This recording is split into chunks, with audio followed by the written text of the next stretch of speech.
Now that you know the alphabets and pronunciation, it's right time to target to building a sentence. In order to build a sentence, you need to know the foundations of a sentence, right? First off, we should know how to express nouns and pronouns in German. So, what are nouns? Nouns are names of person, place, animal, thing, events, and so on. And then comes the pronoun. What are pronouns? Pronouns are used instead of nouns, simply put. What do I mean by that? Let us consider a sentence. Anna eats pizza. Anna is the subject here, that is the doer of an action, and Anna is a noun. Now suppose I say Anna eats pizza. She loves it. Yeah, so she is the pronoun and she is nothing but Anna here. So a word that is used instead of a noun or a word that is a proxy to a noun is a pronoun. In this video, we will try to learn personal pronouns in German, which is the basic foundation in order to build a sentence. We will learn the singular personal pronouns first. So before we get into learning the pronouns, it is important that we understand the concept of person. In a given conversation, the person who is speaking is always the first person. And the person who is listening to the speaker, the listener, he is called as the second person. And in the same conversation, if the first person and second person, that is the talker and then the listener, they are talking about somebody else who is not involved in the conversation, then that person is the third person. Let us consider a sentence. Anna brings the camera. Now, this is said by the first person to the second person. The first person is telling this, and then the second person is listening. But they are talking about Anna, who is not involved in the conversation. And that's why Anna is a third person. If I and along with me somebody else is also talking in the conversation, then that means we are first person but plural.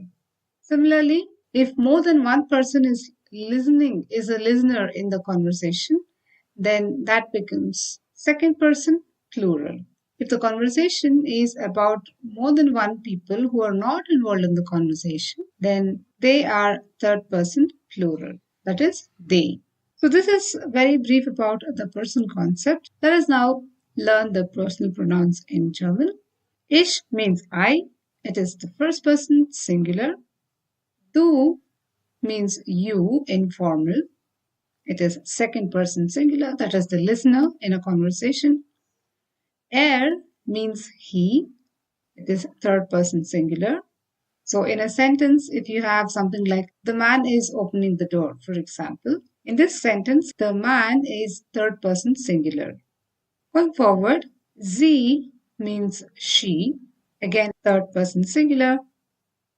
In a sentence, if I say the girl is missing, the girl is third person singular. Similarly, in a sentence, if there is any proper noun like Anna is mischievous, for example, so Anna is said to be third person and singular. Finally, es means it. Es is again third person singular.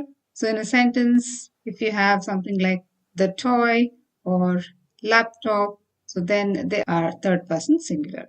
Now let us learn the personal pronouns in plural. Wir means we. So as I said, it is first person plural. If more than one person is talking in a conversation, then the speakers in the conversation are first person plural. Ihr means you all, but informal. If there is more than one person as listener in the conversation, then they are said to be second person plural. Then sie means they.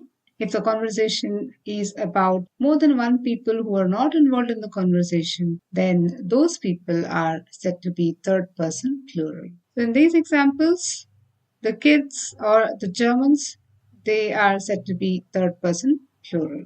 And finally, S capital Z means you formal. So it is always second person singular or plural. Okay, let's just repeat.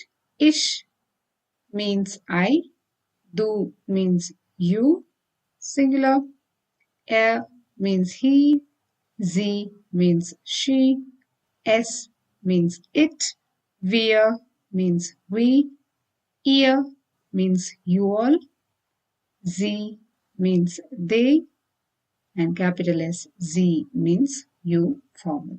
Now here you might have noticed the informal set and then the formal set of you. The informal set of you, that is du and ihr, are used to address people who are your close acquaintances, like your family members, your friends. But the formal set is used in formal contexts or official contexts, like, for example, you're talking to your boss and you got to be formal.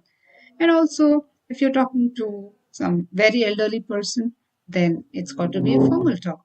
And of course, if you're talking to a stranger, it's going to be formal. Tschüss, Leute.